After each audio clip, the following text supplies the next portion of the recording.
হে আল্লাহর নবী, আমাদের শক্তির মতো শক্তিশালী আর কেউ নেই। এই শহর হিজর কখনো ধ্বংস হবে না। দেখো আমাদের ক্ষমতা। যদি তুমি সত্যবাদী হও তাহলে পাহাড় ফাটিয়ে কিছু বের করে দেখাও। আসসালামু আলাইকুম ভিউয়ার্স, আজ আমরা জানব এক শক্তিশালী জাতির গল্প, কওমে সামুদ। এরা ছিল পৃথিবীর সবচেয়ে বরিষ্ঠ, শক্তিশালী ও উন্নত মানুষদের একটি কওম। তাদের শহর ছিল পাহাড়ের মাঝে হিজর, যেখানে তারা পাথর কেটে এমন বাড়ি বানাতো যেগুলো দেখে মানুষ আজও অবাক হয়ে যায়। দৌলত ছিল, পানি ছিল, জমি ছিল, সৌন্দর্য ছিল, কিন্তু তারা আল্লাহকে ভুলে গেল। তারা বলতো, আমাদের শক্তির মতো শক্তি কারণেই আমাদের শহর কখনো ধ্বংস হবে না। এই সময় আল্লাহ তাদের দিকে পাঠালেন হযরত সালেহ আলাইহিস সালামকে। তিনি তাদেরই কওমের মানুষ ছিলেন। তারা তাকে সম্মান করত, কারণ তিনি ছিলেন বুদ্ধিমান, সম্মানিত ও সাচ্চা। তিনি বললেন, হে আমার কওম, আল্লাহরই ইবাদত করো, তার ছাড়া কোনো ইলাহ নেই। তারা বলল, সালেহ, তুমি তো জ্ঞানী ছিলে, এখন আমাদের পূর্বপুরুষের উপাস্য ছেড়ে দিতে বলছো? সালেহ আলাইহিস সালাম বললেন, আমি তোমাদেরই কল্যাণ চাই। যদি তোমরা শিরকে লিপ্ত থাকো তবে আল্লাহ আযাব আসবে।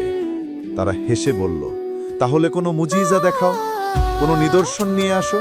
একদিন পাহাড় কেঁপে উঠল, বাতাস থমকে গেল, আকাশে আলো ছড়িয়ে পড়ল, আর পাহাড় ফেটে বের হলো আল্লাহর উটনি, এক বিশাল মহিমান্বিত আলোকময় উটনি, যার দুধেই পুরো কওম তৃপ্ত হতো।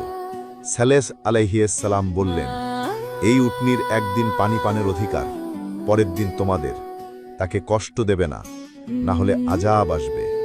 কিছুদিন শান্তি ছিল, কিন্তু পরে তাদের হৃদয়ে হিংসা জন্ম নিল।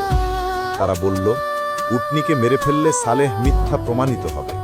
দুষ্টুদের নেতা ছিল কিদার ইবনে সালিফ। সে কয়েকজনকে নিয়ে উটনিকে হত্যা করল।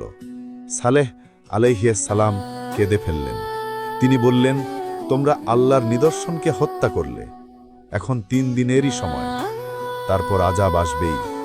তারা আবার হাসল, আনো আযাব, যদি আনতে পারো। প্রথম দিন তাদের মুখ হলুদ হয়ে গেল, দ্বিতীয় দিন মুখ লাল, তৃতীয় দিন মুখ কালো। ভয় তাদের গ্রাস করল, কিন্তু সময় শেষ। রাত গভীর, সবাই ঘুমিয়ে। হঠাৎ ভূমিকম্প, আকাশ ফেটে বজ্রধ্বনি, এক ভয়ঙ্কর চিৎকার। মুহূর্তে তারা মাটিতে পড়ে গেল, তাদের প্রাণ বের হয়ে গেল। তাদের শক্তিশালী ঘর, প্রাসাদ সব ধুলো হয়ে গেল। সকাল হলে হিজর শহর নিস্তব্ধ, খালি ঘর, নিথর দেহ, উষ্ণ বাতাস।